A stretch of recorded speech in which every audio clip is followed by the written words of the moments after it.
L'honorable Nietzsche Jean-Michel est une figure marquante de la politique camerounaise. Député à l'Assemblée nationale et ancien militant du Social Democratic Front SDF, il s'est imposé comme une voix influente de l'opposition. Connu pour son franc-parler et son engagement en faveur du changement, il est aujourd'hui l'un des principaux acteurs de l'Alliance pour le changement au Cameroun. Honorable Nietzsche, merci d'avoir accepté cette interview. Vous avez souvent exprimé une vision claire pour le changement au Cameroun. Comment définissez-vous l'APC? L'APC, c'est l'Alliance politique pour le changement, créée à l'occasion du congrès de la convention du MRC en novembre 2023. Cette alliance a pour particularité, n'est-ce pas, de porter la candidature de Maurice Kamto, qui devient le candidat du MRC et de l'Alliance politique pour le changement. Donc ceux qui adhèrent à notre alliance doivent au préalable avoir accepté, n'est-ce pas, de soutenir la candidature du professeur Maurice Kamto, qui est la raison d'être de l'APC. Quels sont les critères ayant conduit à sa désignation? Les critères, nous avons considéré que le professeur Kamto était objectivement la personne qui pouvait incarner le mieux l'opposition véritable au Cameroun. Deuxièmement, que le professeur Kamto est le candidat qui est arrivé officiellement deuxième à l'élection présidentielle 2018. Et officieusement? Officieusement, il a gagné, bien entendu. Et que le suffrage, les suffrages qui sont portés sur son nom, soit pratiquement 14%, dépasse de loin la somme des suffrages des autres candidats à la même élection, en dehors de M. Biya. Et j'indique que le professeur Kamto a été le seul à avoir pu récupérer sa caution de 30 millions, parce qu'il faut avoir atteint la barre de 10%. Et il a été le seul à dépasser cette barre-là. Pour toutes ces raisons-là et d'autres, j'ai estimé qu'il fallait construire une dynamique autour de sa personne pour pouvoir éviter de perdre du temps comme par le passé dans la recherche d'un candidat unique qui, quelquefois, est quelque chose d'extrêmement difficile compte tenu de l'ego des uns et des autres. Quel commentaire faites-vous des autres alliances?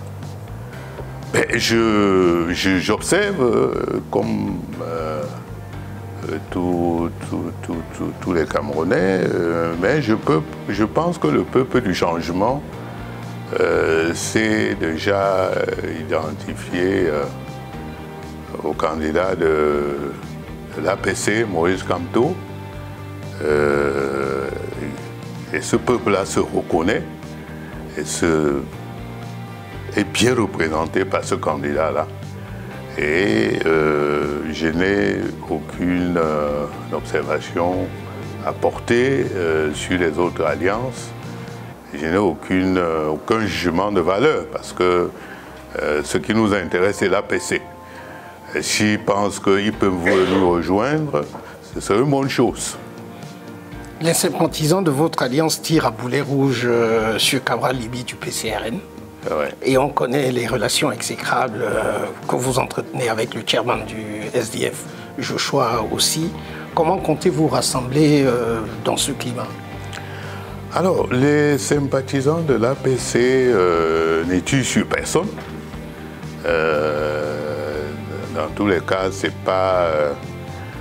nous n'avons jamais demandé à nos militants de tirer sur un autre leader, surtout de l'opposition.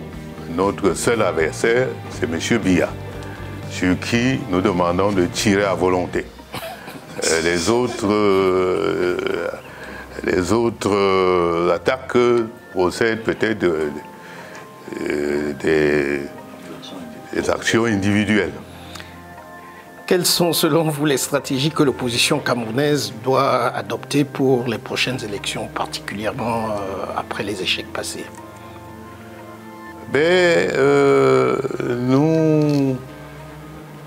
Nous travaillons, n'est-ce pas, pour inscrire le maximum de Camerounais. Et nous avons l'intention de... Nous avons déjà dépassé le seuil, le plafond de verre de 8 millions. Nous comptons, dès le 2 janvier, prendre d'assaut, demander à tous les Camerounais de prendre d'assaut des bureaux de vote et les consulats et ambassades pour ce qui concerne nos compatriotes de la diaspora. Et nous demandons aux Camerounais d'aller tout aussi massivement voter. Et nous sommes sûrs que ces mobilisations permettra, j'en suis sûr, n'est-ce pas, de mettre un terme au règne de M. Biya. Et c'est suffisant?